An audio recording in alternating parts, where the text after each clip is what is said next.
Selamat pagi Bapak Ibu sekalian, salam sejahtera dan semoga Bapak Ibu dalam keadaan baik dan sehat. Terima kasih telah meluangkan waktu bergabung dalam acara webinar sosialisasi Perkabipom. Saat ini, kami akan menyampaikan materi mengenai Perkabipom nomor 22 tahun 2019 tentang informasi nilai gizi pada label pangan olahan dan SNI 7709 2019 tentang minyak goreng sawit. Perkenalkan saya dengan Ezra dari Divisi Pengembangan Layanan Qualis Indonesia. Sebelum memulai acara, saya akan memperkenalkan pembicara, tamu khusus, dan moderator webinar pagi hari ini. Pembicara utama dalam sesi webinar hari ini adalah Ibu Ani Sulistiowati Dokteranda APT, selaku praktisi pengujian pangan. Ibu Ani Sulistiowati Dokteranda APT menamatkan studi S1 Farmasi di Universitas Indonesia. Beliau mengawali karir sebagai Staff of Reference Substances Laboratory di tahun 1986, sampai akhirnya di tahun 2011 sebagai Kepala Pusat Riset Obat dan Makanan Badan POM. Berlanjut di tahun 2013 sebagai Kepala Pusat Pengujian Obat dan Makanan Nasional. Sebelum kemudian pada tahun 2017 sebagai konsultan di bagian laboratorium makanan dan kosmetik PT Qualis Indonesia hingga saat ini. Berbekal pengalaman di bidang analis dan teknis selama 34 tahun, beliau saat ini dipercaya dan bertanggung jawab menjadi praktisi profesional di bidang pangan. Hadir juga dalam webinar hari ini tamu khusus dari Kementerian Perindustrian Republik Indonesia dengan Ibu Insinyur Eni Ratnaningtyas MS. Ibu Insinyur Eni Ratnaningtyas MS menamatkan studi S1 Gizi Masyarakat dan Sumber Daya Manusia, sebelum kemudian melanjutkan studi S2 Magister Agricultural and Research Economics di Colorado State University. Pada tahun 2010, beliau menjadi Direktur Industri Minuman dan Tembakau sebelum menjadi Sekretaris Direktorat Jenderal Industri Agro pada tahun 2014. Sampai akhirnya pada tahun 2017 beliau sebagai Direktur pada Direktorat Industri Makanan, Hasil Laut dan Perikanan dan sebagai Direktur pada Direktorat Jenderal Industri Agro di Kementerian Perindustrian Republik Indonesia hingga bulan Juni tahun 2020. Dan akan ada tambahan peserta spesial yang diwakili dari Standarisasi Keamanan Pangan Direktorat Badan POM. Webinar hari ini akan dimoderatori oleh Ibu Penny Wijaya selaku Manajer Pemasaran Divisi Pangan dan Kosmetik Qualis Indonesia. Ibu Penny Wijaya menamatkan studi S1 Manajemen sebelum kemudian melanjutkan S2 Magister Manajemen di Universitas Mercu Buana. Beliau mengawali karir sebagai Chemical Analyst pada tahun 1995, sebelum menjadi Marketing Manager di PT Aksa Financial Indonesia pada tahun 2007. Berlanjut di tahun 2019 sebagai Business Development and Marketing Manager di PT Balindo. Lalu di tahun 2011 sebagai Food and Automotive Business Development di PT SGS Indonesia. Sampai akhirnya pada tahun 2016 sebagai Manajer Pemasaran Divisi Pangan dan Kosmetik Qualis Indonesia hingga saat ini. Berbekal pengalaman selama 25 tahun di bidang analis dan pengembangan layanan, beliau saat ini dipercaya bertanggung jawab dalam menjangkau industri pangan serta menjalin komunikasi dan negosiasi dengan pelaku industri. Baik, untuk mempersingkat waktu, maka sesi pertama pagi ini akan dibuka dengan penyampaian profil Qualis Indonesia dan layanan pengujian pangan Qualis Indonesia yang akan dibawakan oleh Ibu Penny Wijaya. Kepada Ibu Penny, waktu dipersilahkan.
Belum? Sudah. Selamat pagi, Bapak dan Ibu sekalian. Selamat bertemu di PT Qualis Indonesia. Pada hari ini, kami akan mengadakan webinar untuk regulasi pangan di Indonesia. Sebelumnya, kita panjatkan puji dan syukur kita kepada Tuhan Yang Maha Esa yang telah memberikan waktu, telah memberikan kesehatan kepada kita semua, sehingga acara ini bisa berlangsung dengan baik. Selain itu, saya ucapkan juga selamat pagi bagi Bapak dan Ibu sekalian. Saya ucapkan terima kasih telah mau bergabung pada acara webinar PT Qualis Indonesia pada saat ini. Saya juga akan menginformasikan bahwa total peserta yang ikut mendaftar pada hari ini adalah sebanyak 215 peserta dari berbagai kalangan. Yang luar biasa pada saat ini adalah kita mendapatkan 73 peserta dari BPOM di berbagai provinsi. Saya ucapkan terima kasih kepada Bapak Ibu dari BPOM yang sudah meluangkan waktunya.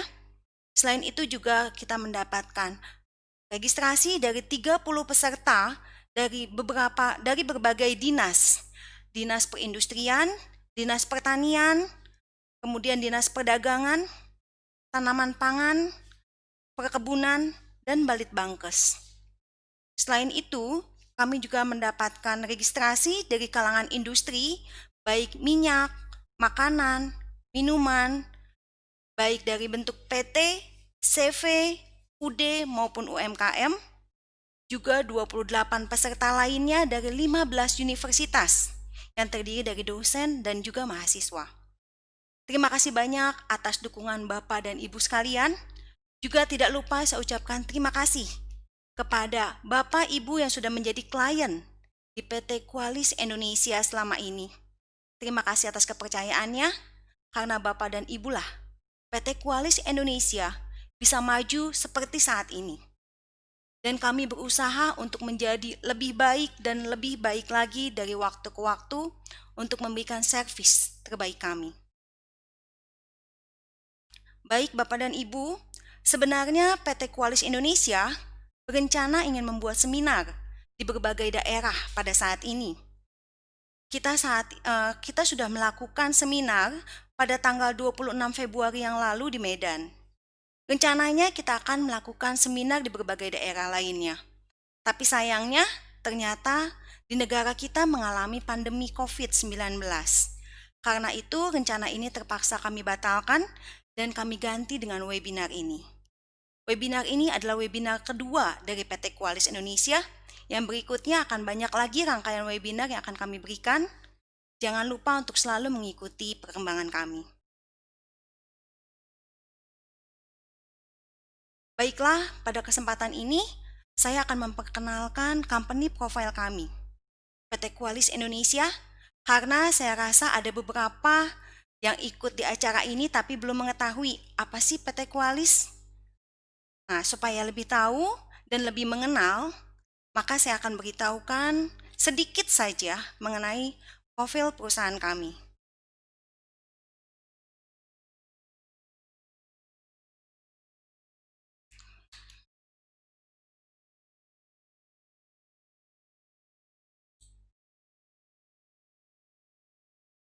Selamat datang di webinar kami. Walaupun keadaan COVID saat ini mengisolasi kita, walaupun kita harus bekerja di rumah saja, walaupun kita saat ini tidak lagi bisa bersama keluarga besar kita, tidak bisa bersama teman-teman kita, tapi berharap tetap produktif, tetap mau belajar dan bekerja sama, dan kami siap mensupport Bapak dan Ibu sekalian. Apakah Bapak dan Ibu ingin memiliki produk yang aman dan berkualitas? PT Qualis siap membantu Bapak dan Ibu semua. Kami siap mensupport dalam berbagai hal. Apa saja yang bisa kami bantu? Bapak dan Ibu bisa lihat dari company profile kami berikutnya. Kapan sih PT Qualis Indonesia berdiri? Kami berdiri pertama kali di bulan Mei tahun 2010. Tapi kami membutuhkan waktu sekitar 2 tahun untuk pendirian, untuk izin usaha, dan juga untuk mendapatkan sertifikasi. Sehingga pada tahun 2012, kami baru bisa melayani masyarakat di sekitarnya. PT Qualis ini dibuat untuk memenuhi kebutuhan industri dalam mendapatkan kesesuaian untuk quality dan perkembangan di Indonesia. Saat ini, kami sudah berada di 4 lokasi di Indonesia. Yang utama adalah di lab kami sebagai kantor pusat dan juga lab utama yaitu di Tangerang, di daerah Jatiuwung. Kemudian 3 daerah lainnya di Jakarta, Medan, dan Surabaya sebagai kantor pemasaran kami. Untuk Medan dan Surabaya masih bayi sekali karena kami baru berdiri di tahun 2020 ini. Tapi walaupun masih bayi, kami berusaha semaksimal mungkin memberikan servis yang terbaik bagi Bapak dan Ibu sekalian. PT Qualis memiliki 5 departemen teknis, yaitu sertifikasi manajemen mutu atau biasa yang dikenal dengan ISO 9001, kemudian sertifikasi SNI produk atau juga banyak dikenal sebagai lembaga sertifikasi produk atau LS Pro, kemudian lab kalibrasi, lab uji, dan juga inspeksi. Kami juga melayani 12 lini industri dan didukung lebih dari 150 tenaga profesional. Ini adalah ruang lingkup akreditasi kami. PT Qualis tidak hanya mendapatkan satu akreditasikan atau dari Komite Akreditasi Nasional. PT Qualis mendapatkan 5 sertifikat dari KAN. Untuk apa saja? Kami mendapatkan akreditasi untuk laboratorium pengujian, untuk kalibrasi, inspeksi, sertifikasi manajemen, dan sertifikasi untuk produknya. Selain itu, untuk bagian tekstil, kami juga mendapatkan penunjukan sebagai lab pengujian dari CPSC, yaitu yang berpusat di Amerika Serikat, di mana CPSC ini adalah lembaga penunjukan dari lembaga konsumen, di mana dengan adanya penunjukan ini berarti kami dipercaya bagi konsumen-konsumen di Amerika Serikat. Selain itu, untuk electrical dan elektronik, kami juga mendapatkan penunjukan sebagai laboratorium penguji di ASEAN sektoral. Nah, dengan ini kami informasikan bahwa PT Qualis bisa memberikan servis terbaik dan semua tes report kami dapat diterima, bukan hanya di Indonesia, tapi juga di Eropa, di Amerika, dan di Asia. Ini adalah 12 lini yang bisa kami lakukan. Kami bisa menguji berbagai macam produk, antara lain kelistrikan, kabel, pangan yang tentunya saat ini sedang kita lakukan untuk webinarnya, juga kosmetik, tekstil, mainan anak, fiber optik, transportation, audio video, LED dan luminaire, peralatan rumah tangga, dan 2 yang terbaru yaitu EMC dan radio frekuensi. Kami pun sedang mengembangkan untuk energi terbarukan dan juga untuk baterai. Tentunya PT Qualis selalu berusaha untuk terus maju dan maju lagi untuk menambahkan lingkup analisa kami. Ini adalah kapabilitas kami. Kami biasa melakukan uji dengan berbagai standar, bukan hanya SNI, tapi kami juga bisa menguji secara AOAC, AOCS, BAM, ISO, bahkan juga dari JIS, ASTM, dan berbagai lainnya. Jadi kami bisa menyesuaikan sesuai dengan kebutuhan konsumen kami. Untuk ISO 9001, PT Qualis Indonesia sudah mendapatkan akreditasi dan penunjukan untuk tekstil, pangan, aksesoris kelistrikan, dan juga kabel. Kami juga bisa melakukan audit dan inspeksi untuk di food, mainan, dan juga tekstil. Di sini tim kami bisa datang ke tempat Anda untuk melakukan inspeksi material, baik itu kedatangan, proses produksi, inspeksi secara final acak, audit kesesuaian, kemudian akuntabilitas sosial, maupun pelatihan. Nah, di sini contohnya untuk akuntabilitas sosial, kami bisa mengecek apakah sesuai dengan peraturan. Misalnya, apakah ada di antara karyawan yang memiliki usia di bawah yang diwajibkan. Kami juga memiliki lab kalibrasi seperti yang saya informasikan sebelumnya. Saat ini kami bisa melakukan untuk servis untuk 6 besaran, yaitu dimensi, kelistrikan, massa, gaya, suhu, dan volumetrik. Jadi bila ada Bapak dan Ibu yang membutuhkan kalibrasi, kami siap membantu Anda. Bisa dilakukan uji di tempat kami maupun uji di tempat Bapak dan Ibu sekalian.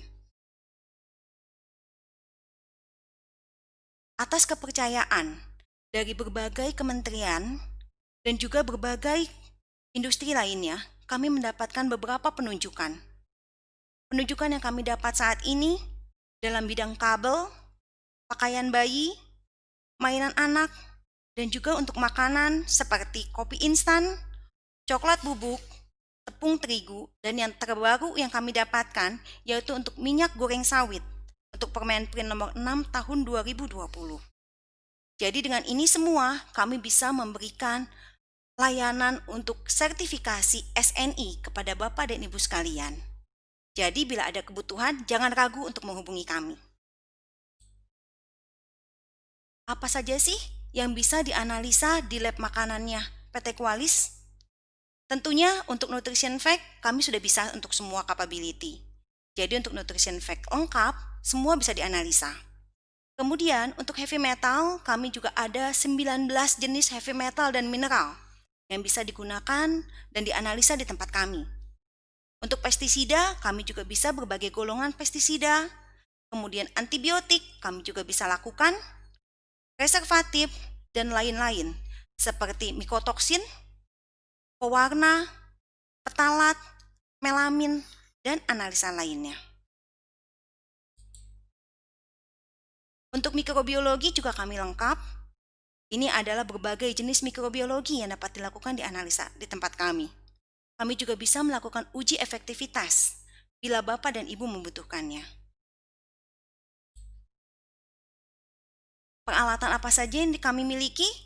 Ini contoh-contoh peralatan yang kami miliki. Kami memiliki beberapa GCMS dan GCFID, juga GC-GC lainnya. Kami juga memiliki ICP-MS dan ICP-IOS, HPLC, UPLC, LCMS, LCMS-MS, spektrofotometer, dan berbagai alat lainnya yang mendukung untuk analisa pangan di Indonesia. Apabila ada Bapak dan Ibu sekalian yang membutuhkan analisa maupun lembaga sertifikasi produk, jangan sungkan untuk menghubungi saya dengan Penny sebagai Marketing Manager di PT Qualis Indonesia. Mungkin Bapak dan Ibu sekalian bisa mencatat nomor telepon saya di 628 111 520 822. Saya ulangi, plus 62 8 111 520 822. Atau bisa juga di email ke penny.wijaya@qualis-indonesia.com. Saya siap melayani Bapak dan Ibu sekalian. Baiklah, setelah saya memberikan company profile ini, kita akan mulai kepada acara yang utama, yaitu kami akan memberikan kesempatan untuk memberikan 2 informasi atau presentasi. Pada saat ini kami baru bisa memberikan presentasi berupa Perkabi POM nomor 22 tahun 2019 tentang informasi nilai gizi pada label pangan olahan. Sedangkan yang kedua, presentasi mengenai SNI 7709 tahun 2019 tentang minyak goreng sawit. Pembicara hari ini adalah Ibu Dr. Randa Ani Sudarsono APT. Beliau pernah menjabat sebagai Kepala Pusat Riset Obat dan Makanan di BPOM pada tahun 2011. Bahkan di tahun 2013, Ibu Ani menjadi Kepala Pusat Pengujian Obat dan Makanan secara nasional. Dan Bu Ani ini memiliki pengalaman lebih dari 34 tahun. Tentunya, dari modal ini, Bu Ani memiliki ilmu pengetahuan yang luar biasa untuk pengetahuan tentang pangan di Indonesia. Selain itu, kami juga disupport oleh Kementerian Perindustrian dan BPOM pada acara ini. Jadi pada acara sesi tanya jawab nanti, kita akan dibantu oleh Ibu Eni Ratnaning Tias. Ibu Eni ini adalah sebelumnya telah menjabat sebagai Direktur dari Kementerian Perindustrian di bagian makanan, hasil laut, perikanan, dan industri agro. Beliau baru saja melakukan purna bakti di bulan Juni 2020 ini. Kami pun juga akan dibantu oleh seseorang peserta yang istimewa yang saat ini juga sebagai peserta untuk acara webinar ini. Beliau adalah salah satu pimpinan dari standarisasi keamanan pangan dari BPOM Pusat. Baik Bapak Ibu sekalian, untuk mempersingkat waktu, saya akan mengajak Ibu Ani untuk memulai presentasi yang pertama sekaligus langsung presentasi yang kedua. Kepada Ibu Ani, waktu dan tempat kami persilahkan.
Assalamualaikum warahmatullahi wabarakatuh.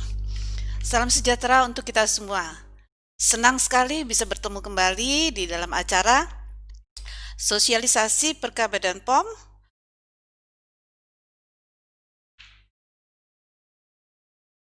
sosialisasi Perka Badan POM 22 tahun 2019 mengenai indeks informasi nilai gizi pada pangan.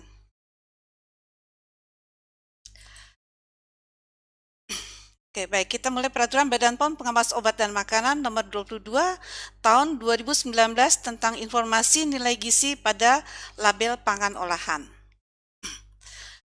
Peraturan label pangan olahan mengacu pada Undang-Undang nomor 18 tahun 2017 tentang pangan, Perka Badan POM nomor 27 tahun 2017 tentang pendaftaran pangan olahan lampiran 4, serta Perka Badan POM nomor 31 tahun 2019 tentang label pangan olahan. Pencantuman label itu mengacu pada ketentuan bahwa setiap orang yang memproduksi pangan olahan untuk diperdagangkan dalam kemasan eceran harus memiliki label.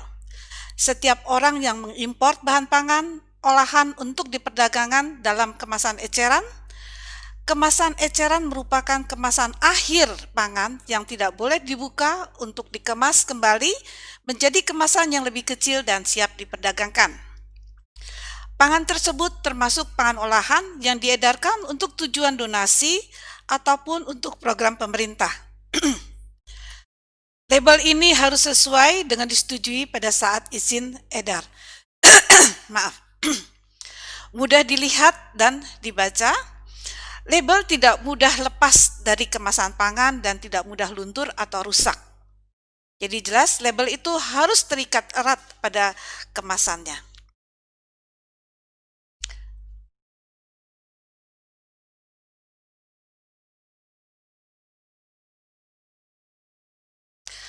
Label pangan yang harus tercantum adalah berisi nama dari produk, daftar bahan yang digunakan, termasuk di sini formulasinya, isinya apa aja, komposisinya, kemudian berat bersih ya. Jadi bukan berat neto, tapi berat bersih dari isi pangan yang ada di dalam kemasan, nama dan alamat produsen atau importir untuk barang-barang impor, harus ada nomor izin edar yang diberikan oleh Badan POM, kode produksi, jadi walaupun produksinya tidak besar, tetap harus ada kode produksinya.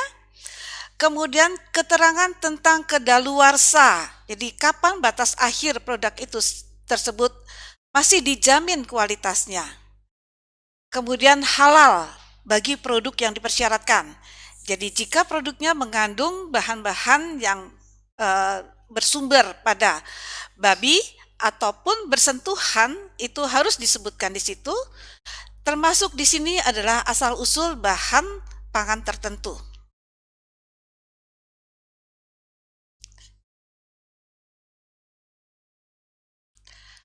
Keterangan dalam label, nama produk, bahan digunakan, berat bersih, nama alamat dan yang memproduksi dan mengimpor, halal bagi yang dipersyaratkan, tanggal dan kode produksi, keterangan kedaluarsa, nomor izin edar asal-usul bahan pangan tertentu, di mana keterangan pada nomor A, C, D, E, G, dan H harus ditempatkan pada label paling mudah dilihat dan dibaca.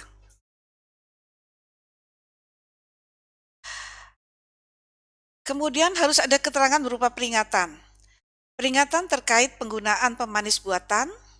Jadi jika ada pemanis buatan harus dibuat berupa peringatan, keterangan tentang pangan olahan yang proses pembuatannya bersinggungan atau menggunakan fasilitas bersama dengan bahan bersumber babi, keterangan tentang alergen, peringatan pada label minuman beralkohol dan atau peringatan pada label produk susu. Jika pangan olahan dijual kepada pelaku usaha untuk diolah kembali, maka harus memiliki label juga yang berisi nama produk, berat bersih atau isi bersih, nama dan alamat pihak yang memproduksi atau mengimpor, tanggal dan kode produksi, serta tanggal kadaluarsa. Kalau tadi kita berbicara tentang label, kita sekarang berbicara tentang informasi nilai gizi pada pangan olahan.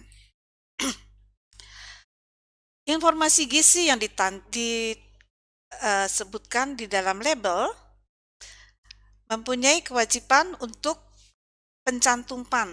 1. Peraturan BPOM nomor 31 tahun 2018 tentang label panganan olahan. Pada pasal 43 disebutkan keterangan tentang kandungan gizi dan atau non-gizi wajib dicantumkan untuk semua pangan olahan. Dicantumkan dalam bentuk tabel informasi nilai gizi. Peraturan BPOM nomor 25 tahun 2019 tentang informasi nilai gizi pada label pangan olahan, pada pasal 2 disebutkan bahwa setiap orang yang memproduksi dan atau mengedarkan pangan olahan wajib mencantumkan informasi nilai gizi atau ING pada label. Pengertiannya, informasi nilai gizi adalah daftar kandungan zat gizi dan non-gizi, pangan olahan sebagaimana produk olahan dijual sesuai dengan format yang dibakukan.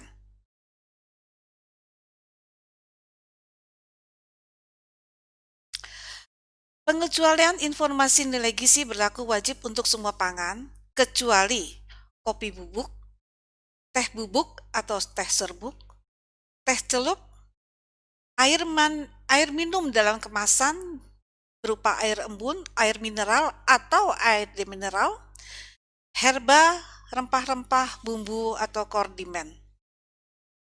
Pelarangan pencantuman nilai gizi juga tidak boleh diberikan pada label minuman beralkohol.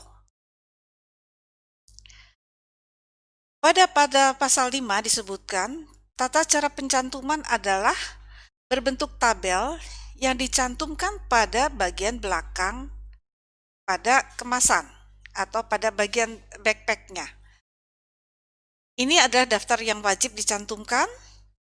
Kemudian pengaturan yang informasi yang wajib adalah takaran saji. Jadi seberapa banyak pangan itu digunakan harus disebutkan takaran sajinya berapa.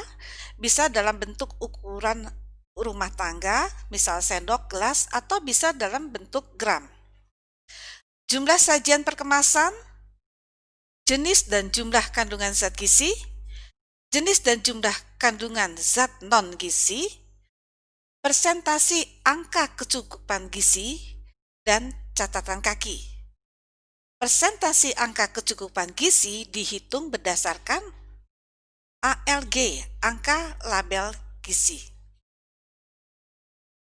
Zat gizi wajib yang diisi adalah energi total, lemak total, lemak jenuh, protein, karbohidrat, gula, dan garam natrium. Dibuktikan dengan hasil analisis zat gizi dari laboratorium terakreditasi.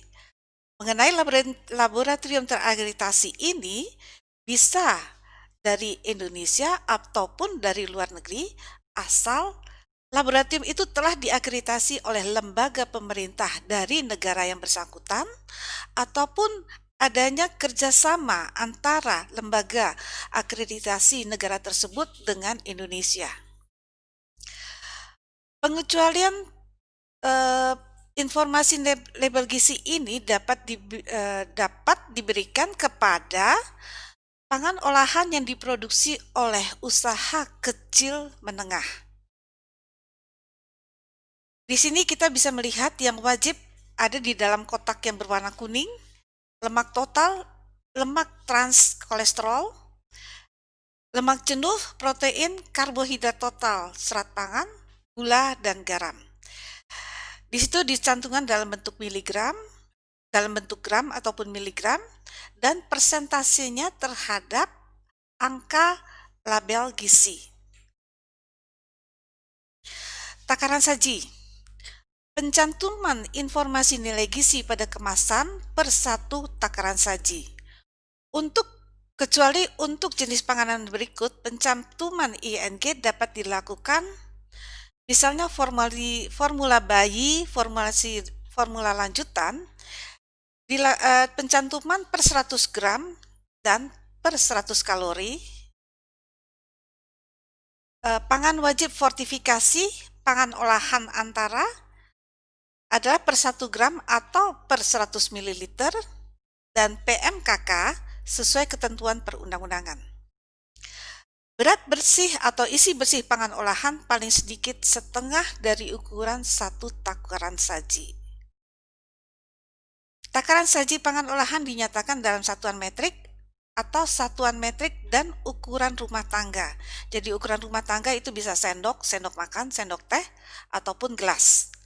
Pangan olahan berupa formula bayi, formula lanjutan, MP asin, MP ASI atau makanan pengganti ASI berbentuk bubuk, dan PMKK wajib dilengkapi dengan alat takar. Jadi di dalam kardusnya harus ada alat takar yang sesuai dengan takaran penggunaannya.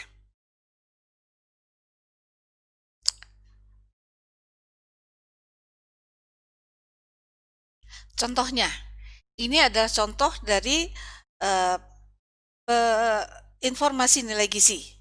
Nah, pada bagian atas 01 kita akan lihat di situ adalah bagian dari takaran sajinya, kemudian di bawahnya jumlah persajian, jumlah energi total yang berasal dari lemak dan dari lemak jenuh, kemudian zat gizi.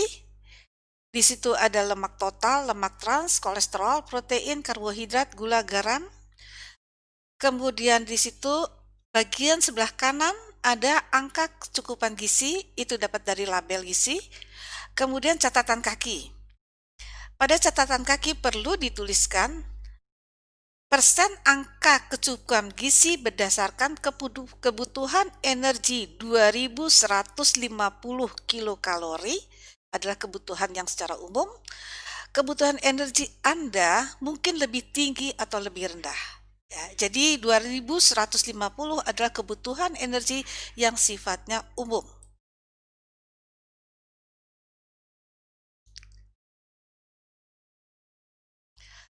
Format dari informasi nilai gizi bisa dalam format vertikal untuk luas label lebih dari 100 cm persegi, ataupun dalam bentuk tabular dan linear untuk label yang kurang dari 100 cm persegi. Ya, jadi ini adalah contoh dari labelnya. Nanti kalau mau lihat lebih jelasnya silahkan download peraturan dari Badan POM langsung, bisa dilihat dari web Badan POM. Pangan olahan umum. Hasil analisis zat gizi yang paling sedikit yang dapat diterima adalah 80% dari nilai yang tercantum pada tabel informasi nilai gizi. Dan hasil analisanya termasuk energi total, lemak jenuh, kolesterol, lemak trans, gula, dan garam dalam bentuk natrium tidak boleh lebih dari 120% dari nilai yang tercantum pada tabel informasi nilai gizi. Pangan olahan dan klaim minimal ada sama dengan yang tercantum dalam tabel ING, kecuali untuk produk dengan klaim rendah, bebas, kurang, atau klaim yang semakna, maka hasil analisis zat gizi paling sedikit adalah 80% dari nilai yang tercantum dalam tabel informasi nilai gizi. Maksimalnya adalah 120% untuk hasil analisis zat gizi energi total, lemak jenuh, kolesterol, lemak trans, gula, dan garam. Untuk pangan olahan wajib fortifikasi, hasil analisis zat gizi paling sedikit sama dengan persyaratan kandungan fortifikasi sesuai dengan ketentuan peraturan perundang-undangan. Pada lampiran 3, di sini ada kemasan informasi yang sifatnya sukarela. Pada pasal 17, pangan olahan yang mencantumkan label ING dapat mencantumkan ING pada bagian utama label. Panduan asupan gizi harian dalam warna monokrom. Di sini ada persajian dalam kilokalori, lemak total, lemak jenuh, natrium, garam, gula, dan sebagainya. Di mana persen AKG angka kecukupan gizi berdasarkan kebutuhan energi pada 2150 kilokalori. Pada pasal 18, pangan olahan yang mencantumkan nilai ING dapat mencantumkan logo pilihan lebih sehat. Di sini ada contoh logonya, pilihan lebih sehat 1 dan 2.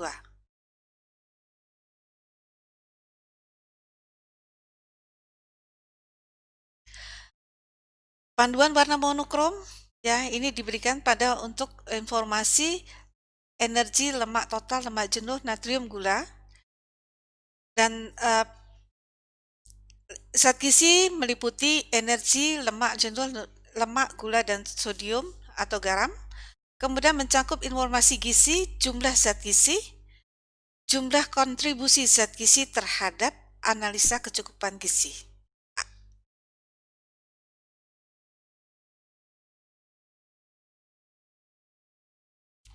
Penerapan logo dilaksanakan secara bertahap berdasarkan pada profil gizi pangan olahan. Saat ini telah ditetapkan profil gizi untuk jenis pangan berikut: minuman siap konsumsi, pasta, dan mie instan tanpa menggunakan BTP pemanis. Profil gizi minuman siap konsumsi, zat gizinya misalnya gula, batas maksimumnya adalah 6 gram per 100 ml. Gula ini adalah seluruh monosakarida dan disakarida, tidak termasuk di dalamnya ada laktosa. Untuk pasta dan mie instan, lemak totalnya adalah 20 gram per 100 ml, itu adalah batas maksimumnya. Sedangkan garamnya batas tertinggi adalah 900 mg per 100 gram. Pengaturan logo harus proporsional, jelas terbaca. Ukuran logo tidak boleh lebih dari 5% dari luas bagian utama label. Ukuran diameter logo tidak kurang dari 15 mm. Pencantuman logo ini didasarkan pada profil gizi. Profil gizi disusun melalui kajian dengan mempertimbangkan angka konsumsi pangan, hasil survei konsumsi makanan individu, dan data informasi nilai gizi produk pangan terdaftar. Profil gizi mencakup pembatasan zat gizi tertentu dalam pangan yang berkontribusi pada peningkatan prevalensi PTM dan juga mengatur zat gizi positif yang dibutuhkan. Logo pilihan lebih sehat diharapkan dapat memudahkan konsumen dalam memilih pangan olahan berdasarkan pada kandungan gizinya. Demikian yang bisa saya sampaikan mengenai informasi tentang informasi nilai gizi yang harus dicantumkan pada label pangan. Terima kasih atas perhatiannya. Wassalamualaikum warahmatullahi wabarakatuh.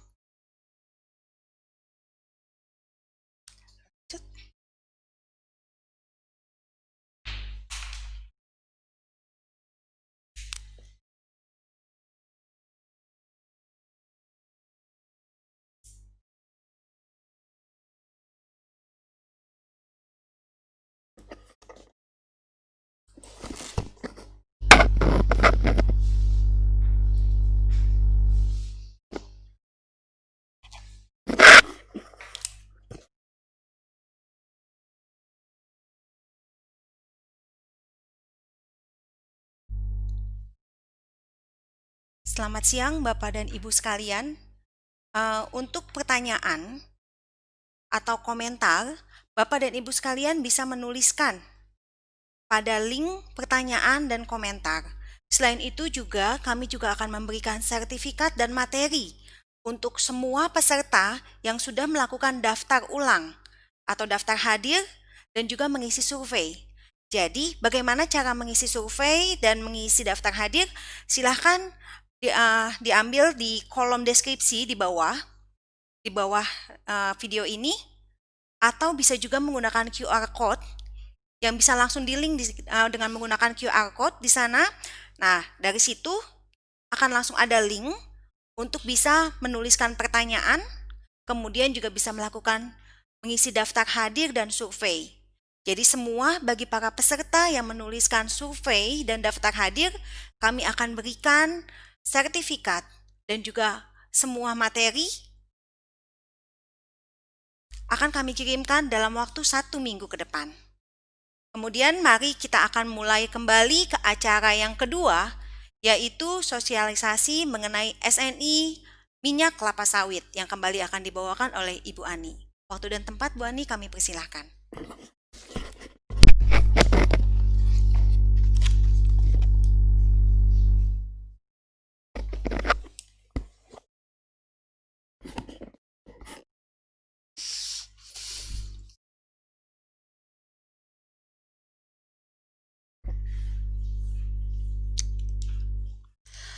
Assalamualaikum warahmatullahi wabarakatuh. Salam sejahtera untuk kita semua. Kembali lagi di sini saya Ani Sulistiawati manggung. Ya, kita bicara tentang minyak goreng. Minyak goreng ini makanan kita sehari-hari. Saya nggak lihat orang Indonesia yang nggak pakai minyak goreng, ya. Jadi kita coba lihat apa sih minyak goreng itu, syaratnya apa. Oke, kita lihat ini minyak goreng sawit SNI 7709/2019. Ya. Kebutuhan minyak goreng di Indonesia ini cukup besar, mencapai 5,1 juta ton, di mana 50% pendistribusiannya masih dilakukan dalam bentuk curah. Ya, kita maklum, pemakaiannya cukup banyak, kemudian harganya lumayan mahal, sehingga banyak sekali penggunaan minyak goreng yang berupa minyak bekas yang sudah pernah digunakan, kemudian dimurnikan untuk kemudian dijual lagi, terutama di pasar dalam bentuk minyak curah. Distribusi ini menggunakan mobil tangki yang dituangkan ke dalam drum di berbagai pasar, kemudian dipindahkan kepada wadah terbuka yang kita akan melihat bahwa di sini rentan akan kontaminasi, misalnya dari air maupun serangga. Ya, kita tahu kalau minyak kena air biasanya suka cepat pengik, apalagi kemudian ada serangga termasuk lalat. Bayangin ya, kotorannya banyak banget ya. Tidak dijamin tingkat kebersihannya, bisa dioplos dengan minyak lain ya, misalnya pakai bekas jelantah yang diragukan juga kehalalannya. Nah, minyak jelantah itu merupakan minyak goreng bekas yang telah digunakan untuk proses menggoreng sebelumnya. Minyak jelantah ini sifatnya karsinogenik, bisa memicu berbagai penyakit berbahaya, meningkatkan risiko hipertensi, stroke, pengentalan darah, kanker, bahkan gangguan ginjal. Nah, dari Dirjen Perdagangan Dalam Negeri disebutkan bahwa di wilayah Bogor, Jogja, Semarang, Palu masih banyak ditemukan rumah makan yang menjual kembali minyak goreng yang telah digunakan. Beberapa pengumpul menginformasikan bahwa minyak goreng bekas ini bisa diolah lagi. Salah satunya menjadi biodiesel. Ya, itu nggak masalah ya, karena tidak dikonsumsi oleh manusia.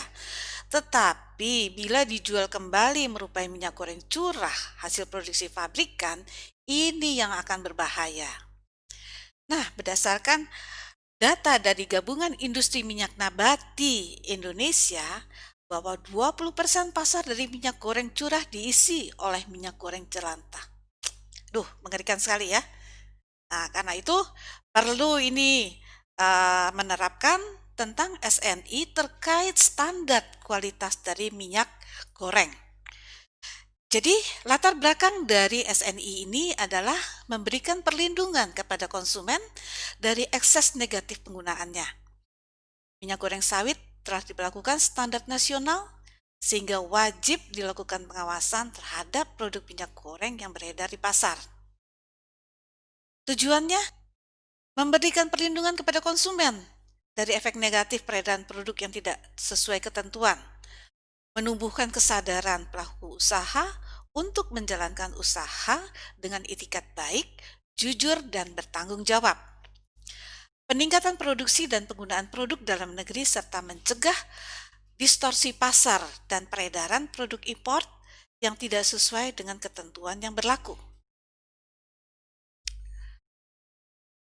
Minyak goreng sawit produk dalam negeri maupun berasal dari impor harus memenuhi standar SNI ini. Minyak goreng sawit yang diperdagangkan harus telah mendapat SPPT SNI. Itu adalah sertifikat produk pengguna tanda standar nasional Indonesia. Jadi, kalau minyak goreng sawit yang tidak ada SNI-nya, berarti itu produk yang ilegal. Minyak goreng wajib SNI sesuai dengan Permerin 46 tahun 2019 tentang pemberlakuan minyak goreng sawit secara wajib. Di sini pasal 1 menyebutkan minyak goreng sawit adalah bahan pangan dengan komposisi utama trigliserida berasal dari kelapa sawit, refined bleached deodorized palm oil, yang melalui proses fraksinasi dengan atau tanpa penambahan bahan pangan lain, dan bahan tambahan pangan mengandung vitamin A atau provitamin A. Pelaku usaha terdiri atas produsen, pengemas, perwakilan perusahaan, dan atau importir. Permen 46 tahun 2019 tentang pemberlakuan SNI minyak goreng sawit secara wajib memberlakukan SNI 7709 2019 secara wajib pada produk minyak goreng sawit dengan nomor pos tarif Harmonized System Code 1511936, 1511937, dan 1511939. Pemberlakuan SNI 7709 2019 secara wajib sebagaimana dimaksud pada pasal 4 berlaku terhadap minyak goreng sawit hasil produksi dalam negeri dan atau luar negeri yang beredar di Negara Kesatuan Republik Indonesia. Permen 46 tahun 2019 tentang pemberlakuan SNI minyak goreng secara wajib juga mensyaratkan minyak goreng yang dimaksud pada pasal 5 wajib dikemas. Setiap kemasan minyak goreng sawit yang kontak langsung dengan minyak goreng harus memenuhi persyaratan tarapangan. Persyaratan tarapangan sebagai dimaksud adalah dikecualikan bagi truk tangki atau kapal tangkar. Pemberlakuan SNI 7709 2019 secara wajib sebagaimana dimaksud dalam pasal 5 dikecualikan bagi minyak goreng sawit yang digunakan sebagai barang contoh untuk penerbitan SPPT SNI minyak goreng sawit, barang contoh untuk uji penelitian atau pengembangan, barang contoh untuk pameran dan tidak untuk diedarkan atau bahan baku untuk industri berdasarkan kontrak kerjasama. Pelaku usaha wajib membubuhkan tanda SNI pada setiap kemasan minyak goreng sawit. Pembubuhan tanda SNI dilakukan dengan cara penandaan yang tidak mudah hilang dan pada tempat yang mudah dibaca. Pembubuhan tanda SNI pada kemasan minyak goreng dikecualikan untuk truk tangki dan kapal tanker. Pengecualian untuk truk tangki dan kapal tanker sebagaimana dimaksud pada ayat 1 dibuktikan dengan fotokopi SPPT SNI minyak goreng sawit, surat jalan, dan fotokopi Certificate of Analysis untuk produk tersebut. Peraturan ini mulai berlaku pada tanggal 1 Januari 2020. Berarti saat ini sudah diberlakukan peraturan standar SNI. Pemberlakuan secara wajib dikecualikan dari barang contoh. Tadi sudah disebutkan, contoh uji penelitian, pameran tidak diedarkan, dan bahan baku industri. Sertifikasinya ada dua bentuk, tipe 5 dan tipe 4, di mana tipe 5 berlaku 4 tahun, dilakukan surveillance paling sedikit 1 kali setiap 2 tahun, dan tipe 4 berlaku 2 tahun, dilakukan verifikasi paling sedikit 1 kali dalam setiap tahun. Pelaku wajib membubuhkan tanda SNI pada setiap kemasan minyak goreng sawit. Pembubuhan SNI dilakukan dengan cara penandaan yang tidak mudah hilang pada tempat yang mudah dibaca, dikecualikan pada truk tangki, dan dibuktikan dengan fotokopi surat jalan. Penerapan SNI adalah mengembangkan standar sesuai dengan perkembangan teknologi, menyesuaikan dengan peraturan yang berlaku, kemudian melindungi produsen dan konsumen, menjamin perdagangan pangan yang jujur dan bertanggung jawab, mendukung perkembangan dan diversifikasi industri minyak goreng sawit, serta meningkatkan gizi masyarakat. Penyesuaian acuan normatif, perubahan definisi minyak goreng sawit dan menambahkan istilah kelapa sawit, ini adalah perubahan yang ada di dalam SNI, penyesuaian serat mutu, cemaran logam, dan penyesuaian metode uji.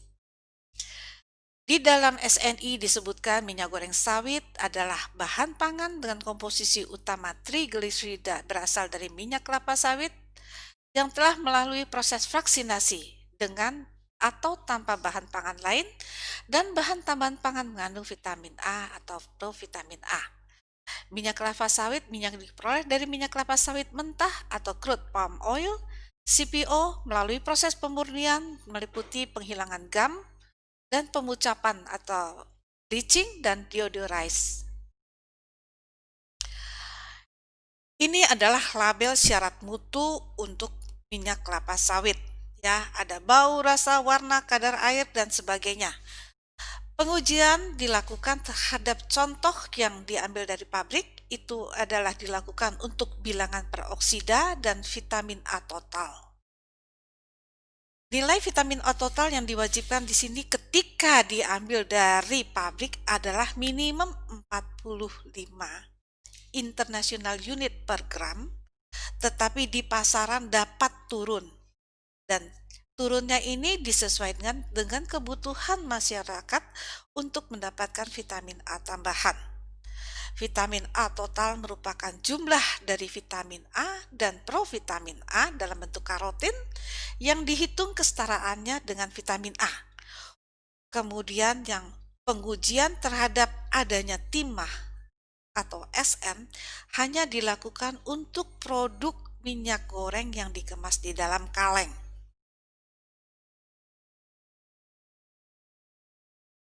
Persiapan contoh ya, bagaimana kita menguji? Di sini ada cara ujinya, ada persiapan contoh. Kemasan dibuka dan diambil secukupnya, kemudian ditempatkan botol yang bersih dan kering. Persiapan untuk contoh uji kimia diambil sebanyak 250 gram hingga 500 mg, kemudian ditempatkan ke dalam botol yang bersih dan kering. Persyaratan botol bersih dan kering ini adalah wajib karena adanya air akan menyebabkan hasil yang berbeda dari produk aslinya.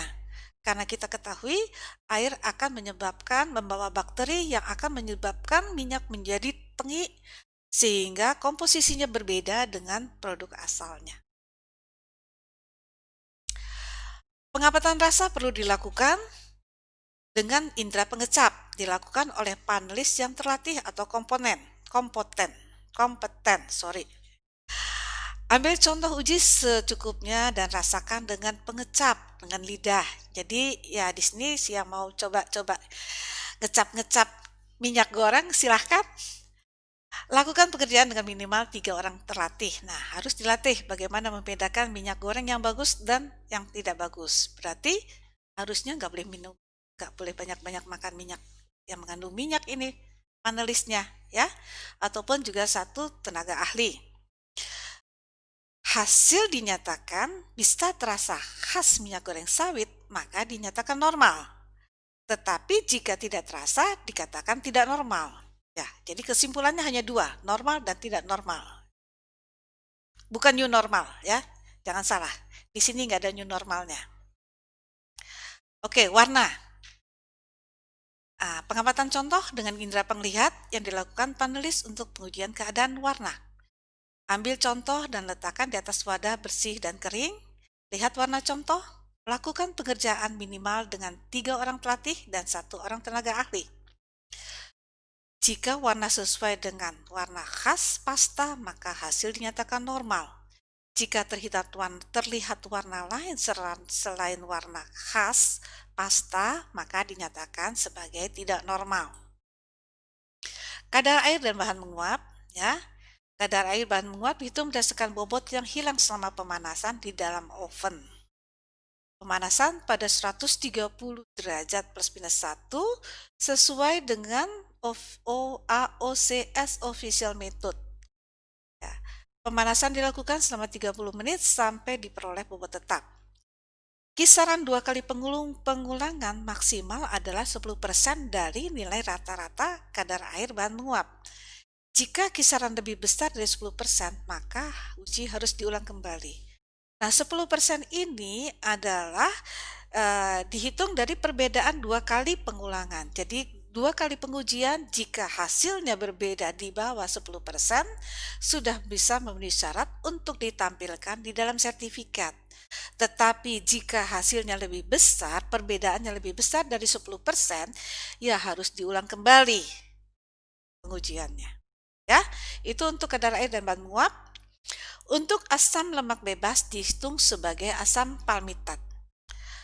Contoh dilarutkan di dalam pelarut organik, kemudian dinetralkan dengan larutan basah, bisa kalium hidroksida, bisa natrium hidroksida. Kisaran hasil 2 kali ulangan maksimal adalah 10% dari nilai rata-rata hasil asam lemak bebas. dihitung sebagai asam palmitat. Jika kisaran lebih dari 10%, maka pekerjaan harus diulang kembali. Ya, saya kira ini range 10% cukup besar ya, sehingga saya kira teman-teman dari laboratorium mungkin akan lebih mudah mengerjakannya. Baik, bilangan peroksida. Di sini dilakukan pengujian dengan menggunakan kalium iodida yang ditambahkan berlebih ke dalam contoh, di mana dia akan terjadi oksidasi peroksida yang ada di dalam lemak atau minyak. Banyaknya iod yang dipisahkan, yang dilepaskan akan dititrasi menggunakan tiosulfat dengan indikator kanji ya. Ini saya kira sederhana sekali dan hampir semua orang bisa. Bukan semua orang, semua penguji bisa ya. Ini mengacu pada AOCS Official Method CD B890 revisi tahun 2011. Oke, vitamin A. Nah, ini agak sulit ya, karena persyaratan pengujian vitamin A itu banyak sekali, terutama harus terlindung dari matahari, baik pada saat preparasi maupun selama pengujian. Vitamin A didapatkan dengan penambahan vitamin A dan ekivalen vitamin A dari karoten. Ujian dilakukan dengan menggunakan kromatografi cair kinerja tinggi. Jadi standar dan contoh disabunkan dalam larutan basah etanol air, dinetralkan dan dilarutkan sehingga mengubah lemak menjadi asam lemak dan ester retinol menjadi retinol. Retinol dianalisa menggunakan alat KCKT dengan detektor UV pada panjang gelombang 328 nanometer. Prosedur ini sesuai dengan AOAC Official Method 2001-13 untuk vitamin A retinol input liquid chromatography for action.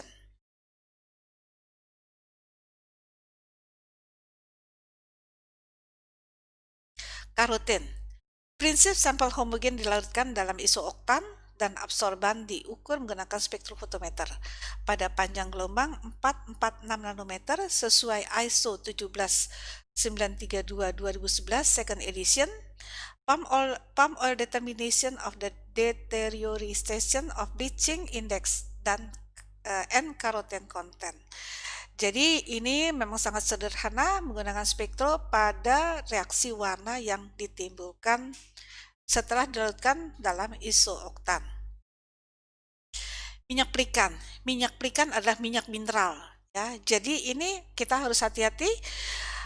Kadang-kadang minyak goreng bisa dicemarkan dengan menggunakan minyak mineral, sehingga pengujian ini perlu dilakukan. Minyak mineral bersifat tidak dapat disabunkan dalam larutan basah alkohol air sesuai AOAC Official Method 945102 oil atau mineral in fat.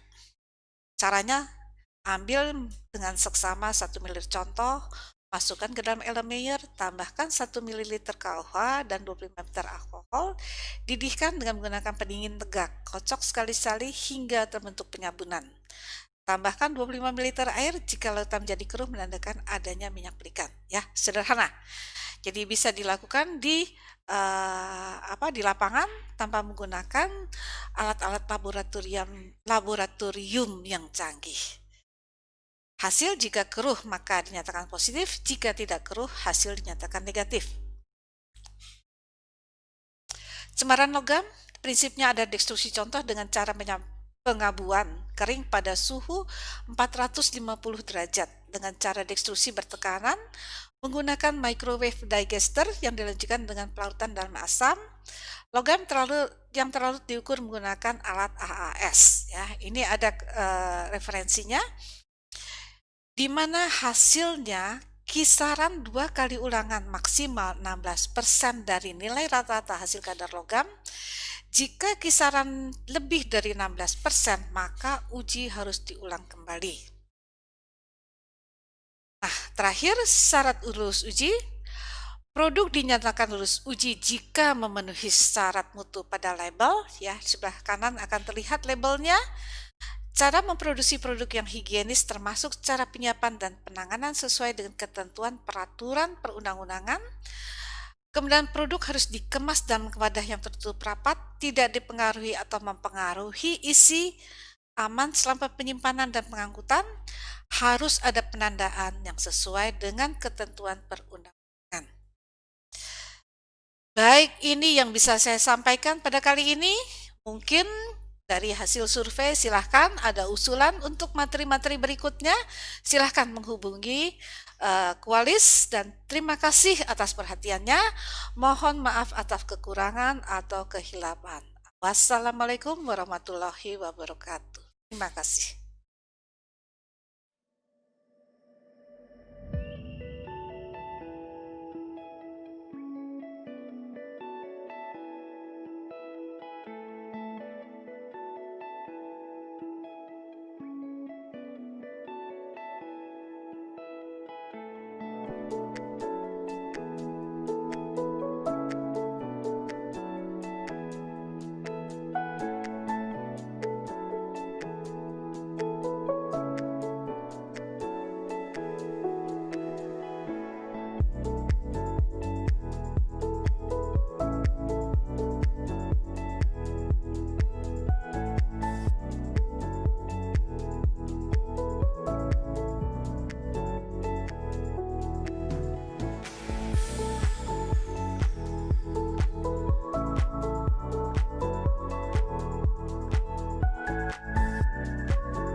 Selamat siang, Bapak dan Ibu sekalian.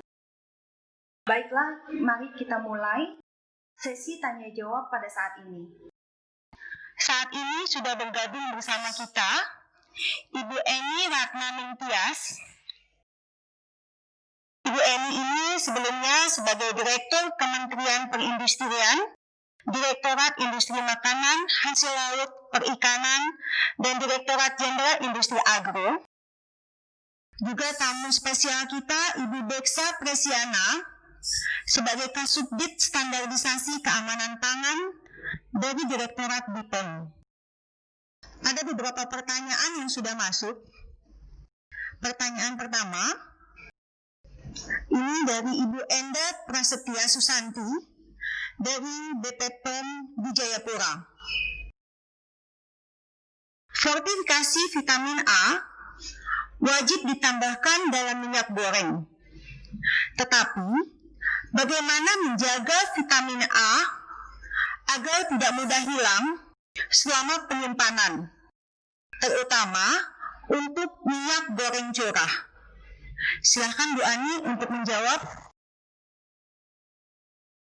Terima kasih. Untuk fortifikasi vitamin A yang wajib ke dalam minyak goreng, itu memang sebaiknya tidak diberikan untuk minyak goreng curah. Jadi artinya minyak goreng curah itu sebaiknya disimpan dalam wadah yang tertutup, ya, karena vitamin A sangat mudah rusak oleh matahari dan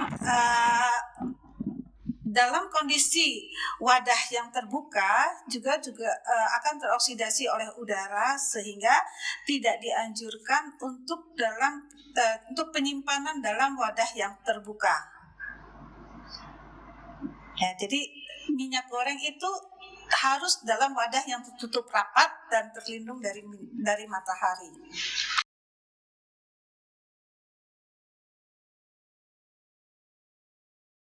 Untuk pertanyaan berikutnya. Untuk pertanyaan berikutnya, ini kami dapat dari Ibu Anissa dari PT Kanmo Gaya Abadi.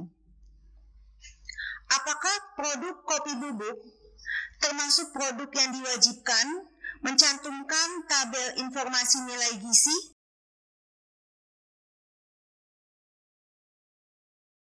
Ya, untuk produk kopi bubuk itu tidak diwajibkan untuk mencantumkan nilai gizi, tetapi jika produk kopi bubuk itu ditambahkan dengan gula atau krim, maka produk tersebut harus mencantumkan informasi nilai gizi pada kemasannya.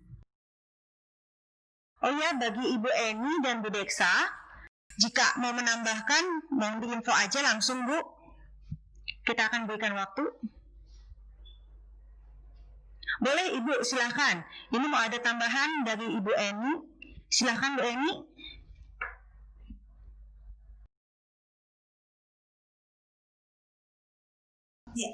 Ya. Baik, terima kasih Bu Eni.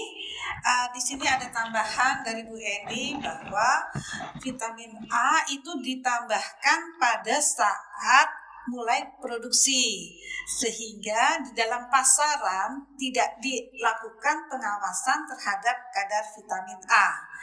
Dan hal ini berlaku sampai dengan tahun depan, karena ada masa transisi selama 1 tahun, terutama terkait minyak goreng dalam kemasan.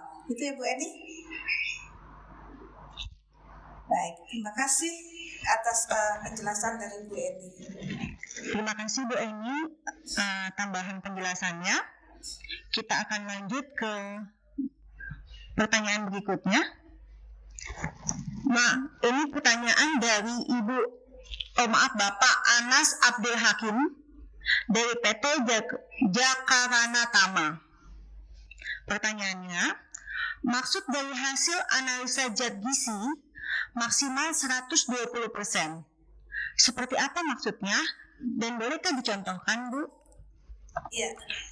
Zat gizi 120% adalah 120% dari yang dinyatakan di dalam label gizi. Ya, jadi kalau dinyatakan di dalam label gizi dia mengandung lemak sekian gram, nah hasil pengujiannya yang dilakukan itu tidak boleh lebih dari 120% yang dinyatakan di dalam label gizi.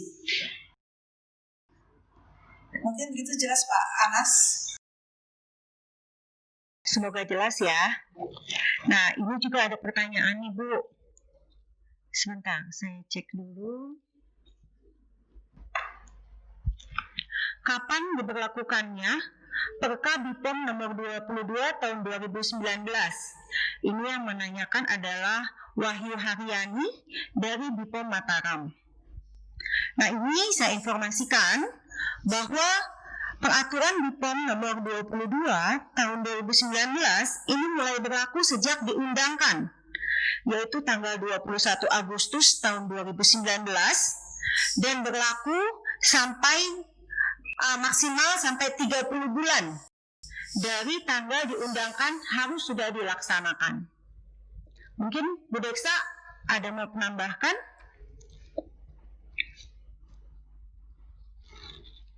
Bu Deksa?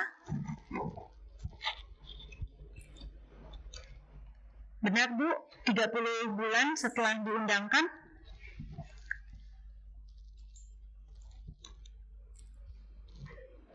Mungkin Bu Deksa masih belum bisa bergabung. Kita akan lanjutkan ke berikutnya. Pertanyaan berikutnya masih dari Bapak Anas ternyata. Untuk minyak kelapa sawit yang digunakan dalam industri pangan olahan, berarti tidak harus ada SNI kah? Atau yang sifatnya B2B seperti apa, Bu?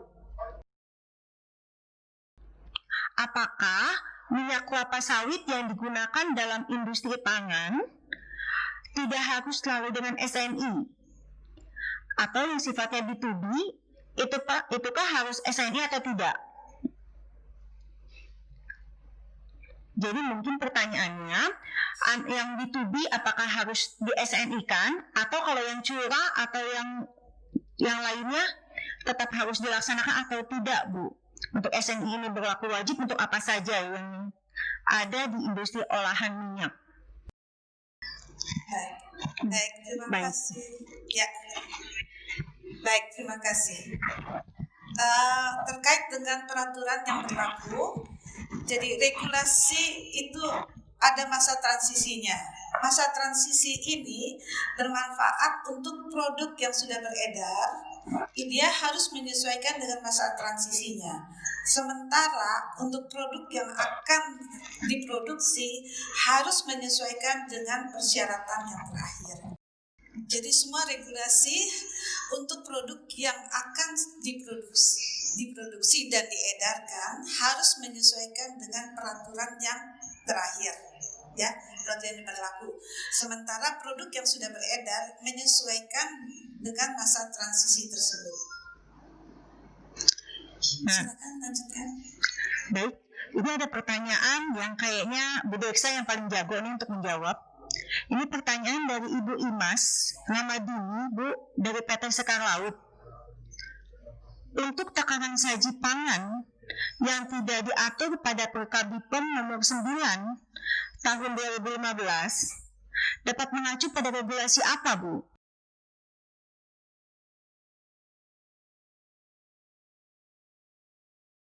Ini tidak berhubungan dengan ini, tapi mengenai takaran saji ya, Bu.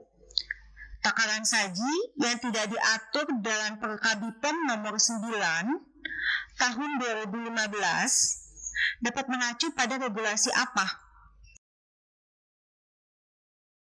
Boleh dijawab, Bu Ani? Silakan. Jadi takaran yang disetujui adalah pada saat melakukan pendaftaran, takaran itu yang disetujui itu yang harus ditampilkan di dalam labelnya. Ini juga ada pertanyaan. Persyaratan SNI berlaku untuk minyak goreng yang dipasarkan di Indonesia atau juga untuk ekspor ke negara lain juga. Apa hal yang baru dari revisi 2019 ini dari versi sebelumnya, Bu? Ya, persyaratan SNI ini hanya berlaku untuk minyak goreng yang dipasarkan di Indonesia. Sementara untuk ekspor ke negara lain mengacu pada standar nasional dari negara yang dituju. Ya, kemudian perubahan dari SNI 2019 adalah terkait dengan penetapan kadar logam beratnya. Ya, jadi di dalam SNI ini penetapan logam berat harus menggunakan metode AAS dengan kadar logam berat yang diizinkan ada dalam batasan standar SNI tersebut. Jadi bisa dilihat di dalam daftarnya dan tabelnya berapa maksimum pencemaran logam berat yang diperbolehkan sebagai standar SNI. Nah, ini ada pertanyaan dari Ibu Kasniawati dari Dinas Pangan Provinsi Sumatera Barat. Sebagai konsumen, bagaimana kita mendapatkan hasil uji minyak goreng asal sawit? Jadi ditanyakan adalah sebagai konsumen bagaimana kita bisa dapatkan hasil uji minyak goreng asal sawit. Maksudnya apa nih ya, Bu? Dari Dinas Pangan Provinsi Sumatera Barat. Sebagai konsumen, bagaimana kita bisa mendapatkan hasil uji minyak goreng sawit? Sebagai konsumen, Bu, bukan sebagai hasil uji minyak goreng sawit. Ya, baik. Dengan demikian, konsumen tidak berhak mendapatkan sertifikat hasil uji jika dia tidak memberikan sampel untuk diuji. Ya, jadi sertifikat hasil uji hanya diberikan pada pemberi sampel atau kepada produsen yang mengujikan minyak tersebut. Gitu ya, Bu ya.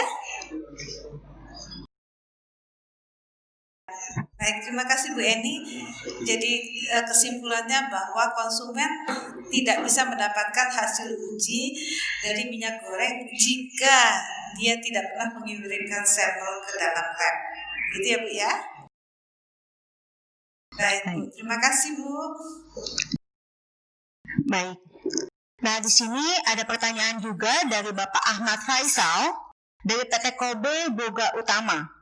Di sini ditanyakan, sampai kapan standar SNI yang terbaru, ya SNI 7709 tahun 2019, bahwa produsen tidak diwajibkan melakukan fortifikasi? Baik. Terima kasih Bu Eni.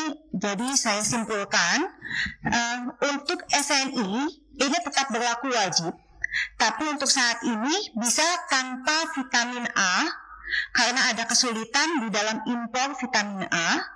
Ini masih diperbolehkan hingga bulan Desember 2020 dan akan ditinjau kembali di akhir Desember apakah ini akan tetap diperbolehkan tanpa vitamin A atau tidak. Tapi yang perlu diingat, SNI-nya tetap diwajibkan. Baik Bu, jadi masih ada masa transisi ya Bu. Tapi untuk produk-produk yang sudah berjalan ya, tapi untuk produk-produk yang baru dibuat itu sudah wajib melakukan SNI minyak goreng ya Bu ya. Baik. Ini sebenarnya pertanyaannya masih banyak sekali.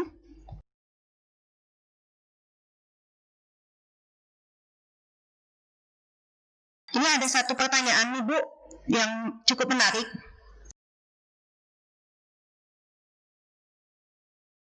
Saya tambahkan satu pertanyaan. Ini pertanyaan terakhir yang bisa kita jawab karena waktunya sangat mepet.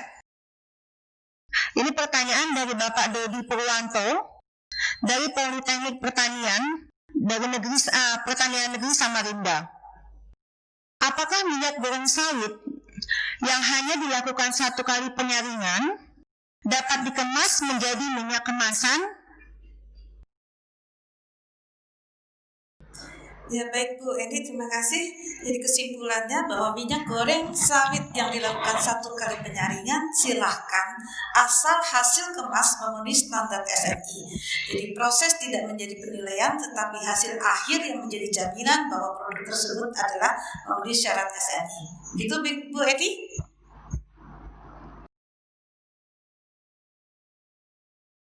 Baik, terima kasih. Mungkin kita lanjutkan dulu. Baik, karena waktu kita sudah lewat ya Bu ya dari waktu yang dijadwalkan, kita akan mengakhiri acara ini. Saya ucapkan banyak terima kasih kepada Ibu Ani selaku narasumber, kepada Ibu Eni dan Ibu Deksa yang sudah membantu kami untuk tanya jawab hari ini. Dan bagi Bapak Ibu sekalian yang pertanyaannya belum terjawab, akan kami bantu menjawabnya via email. Jadi jangan khawatir, kami akan tetap bantu untuk menjawab. Dan kami tunggu semua daftar hadir dan kuesioner yang Ibu Bapak berikan. Karena tanpa menjawab kuesioner dan daftar hadir, maka tidak ada sertifikat yang bisa kami berikan. Silakan menunggu sertifikat dan materi yang kami berikan dalam waktu 1 minggu. Terima kasih Bapak dan Ibu sekalian atas waktu dan kesempatannya. Semoga kita bisa bertemu pada webinar kita yang berikutnya. Selamat siang. Ya, terima kasih. Assalamualaikum warahmatullahi wabarakatuh. Sampai ketemu lagi. Salam. Ya. Terima kasih banyak semuanya. Terima kasih Ibu semua. Terima kasih kepada semua peserta, juga kepada staf Balai POM telah berpartisipasi dalam kegiatan ini. Terima kasih semuanya.